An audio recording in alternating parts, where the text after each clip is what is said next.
अब हम कंटिन्यू में दूसरा टाइप पढ़ते हैं। देखिए आप, एग्रेनुलोसाइट्स का मतलब क्या होता है? अकणिकामय, अकणिकामय श्वेताणु। तो WBC में हमने पहला प्रकार पढ़ लिया, 3 तरह की, वो आपने देखा था ग्रेनुलोसाइट्स। और अब जो ये श्वेताणु है इसका हम दूसरा प्रकार पढ़ते हैं एग्रेनुलोसाइट्स। और एग्रेनुलोसाइट्स कितने प्रकार के हो गए भाई? 2 प्रकार के हो गए। एक को मैंने मोनोसाइट लिखा है, दूसरे को मैंने लिम्फोसाइट लिखा है। और ये जो एग्रेनुलोसाइट्स हैं टोटल WBC का 35% होता है, ये हमें याद रखना है, क्योंकि 65% तो क्या था? ग्रेनुलोसाइट्स था। अब एग्रेनुलोसाइट्स जो हैं उनमें 2 प्रकार हमने देखे, एक तो मोनोसाइट मैंने लिखा है और दूसरा मैंने क्या लिखा है? लिम्फोसाइट लिखा है। अब मोनोसाइट की बात हम करते हैं। मोनोसाइट जो टोटल WBC है उसका 5 to 6% हो सकता है। अगर हम इसको अगर ड्रॉ करके देखें तो मैं मोनोसाइट यहाँ बनाता हूँ, यह मोनोसाइट बना दिया मैंने। इसका अगर जो डायमीटर देखें तो ये कितना होता है? 10 to 18 माइक्रोन, 10 to 18 माइक्रोन। लेकिन अब इसमें और जो पूर्व में हमने अभी पढ़ा उसमें क्या डिफरेंसेस होगा? उसमें डिफरेंसेस ये होगा, वहाँ आपने न्यूक्लियस देखा था और न्यूक्लियस जो आपने देखा वो लोब्ड देखा था, लेकिन यहाँ पर देखिए मैंने न्यूक्लियस किस तरह से बनाया है। ये पूरा क्या है? न्यूक्लियस है। तो इस न्यूक्लियस की साइज कैसी है? वृक्काकार है। वृक्काकार यानी किडनी के समान, किडनी के समान इसमें आपको न्यूक्लियस नजर आ रहा है, वृक्काकार केंद्रक नजर आ रहा है। और इसके बाहर क्या है? कोशिका द्रव्य है। और कोशिका जो द्रव्य है, इस कोशिका द्रव्य के अंदर कणिका नहीं है। कणिकाएं क्या हैं? कणिकाएं यहाँ पर नहीं है, यानी एब्सेंट है। तो ये पहला जो है हमने मोनोसाइट के बारे में पढ़ा। अगर इसकी बात करें कि इसकी प्रकृति कैसी होती है, इसका नेचर कैसा होता है, नेचर का मतलब प्रकृति होता है, तो प्रकृति कैसी है, अर्थात ये क्या काम करती हैं, तो भक्षाण्विक। भक्षाण्विक का मतलब होता है किसी चीज़ को इनगल्फ करना। तो ये फैगोसाइटिक इन नेचर होती है। और ये एक स्थान से दूसरे स्थान पर कैसे जाती है, तो जाने के लिए इसके अंदर अमीबीय गति होती है। तो मूवमेंट करने का जो सिस्टम है इसके पास वो कैसा है? अमीबा के समान मूवमेंट है, बहुत धीरे धीरे। और इसका जो कार्य अगर हम देखें फंक्शन, तो ये defence line of our body को फॉर्म करने का काम करती है। यानी हमारे शरीर की जो रक्षा पंक्ति का निर्माण है, रक्षा पंक्ति, और रक्षा पंक्ति भी कौन सी? हमारे शरीर की प्रथम रक्षा पंक्ति का निर्माण 2 तरह की WBC से मिलकर होती है। एक आपका मोनोसाइट है, एक तो आपका मोनोसाइट है और दूसरा आपका न्यूट्रोफिल्स हैं।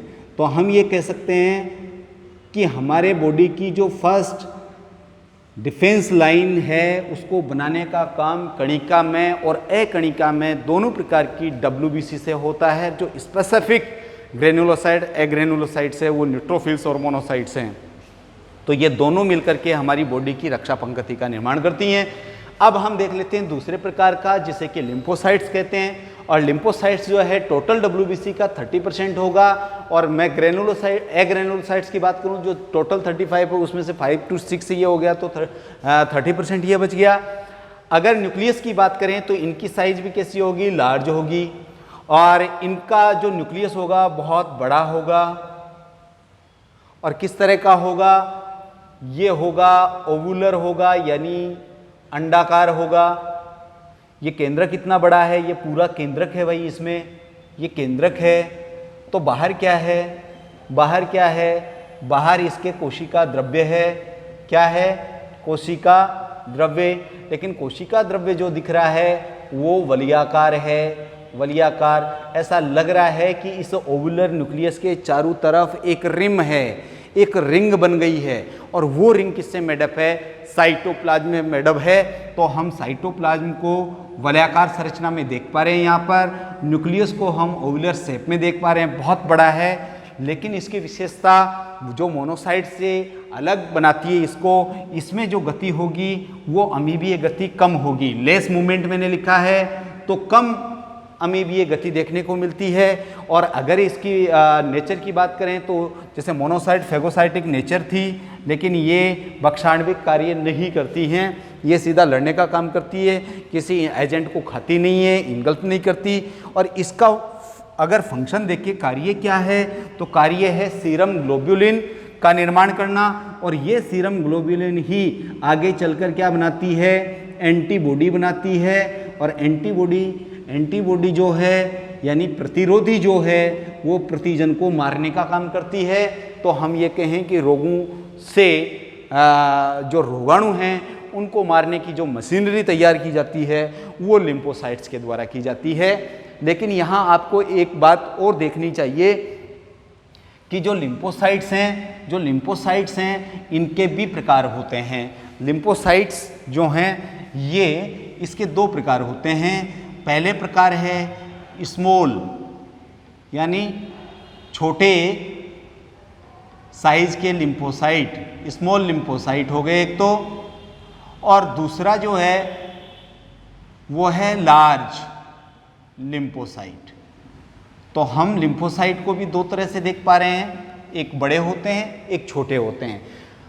जो स्मॉल लिम्फोसाइट है ये संख्या में अधिक होते हैं और लार्ज जो लिम्फोसाइट है ये संख्या में कम होते हैं। यहाँ तक हमने देखा। दूसरा जो स्मॉल और लार्ज है इनको वेरी कैसे करें, तो इसमें जो केंद्रक होगा, इसमें जो केंद्रक होता है वो बड़ा होता है।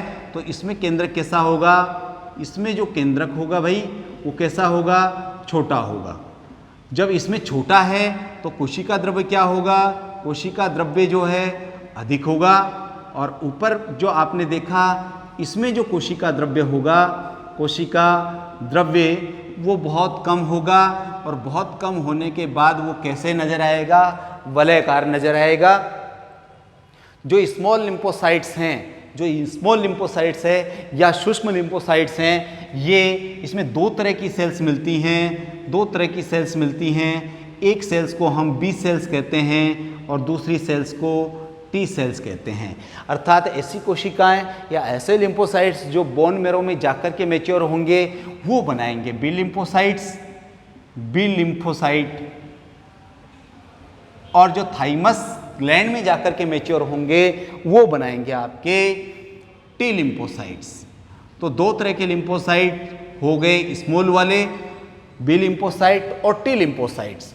अब जो ये बी और टी लिम्फोसाइट्स हैं, या मैं कहूँ कि स्मॉल लिम्फोसाइट्स है, यही क्या बनाता है, यही एंटीबॉडी बनाता है। एंटीबॉडी निर्माण का काम, एंटीबॉडी निर्माण का जो कार्य है वो कौन करता है, स्मॉल लिम्फोसाइट्स करता है। तो इस तरह से हमने WBC को कंप्लीट स्टडी किया। पहले हमने इसके ग्रेनुलोसाइट्स पढ़े, उनको कंपैरेटिव स्टडी की, और उसके बाद में हमने जो अकणिका में हैं उनको देखा और उसके डिफरेंसेस देखे, इसके जो डायग्राम्स हैं वो देखें। अगर वीडियो अच्छा लगे तो आप शेयर कीजिए और सब्सक्राइब कीजिए। धन्यवाद।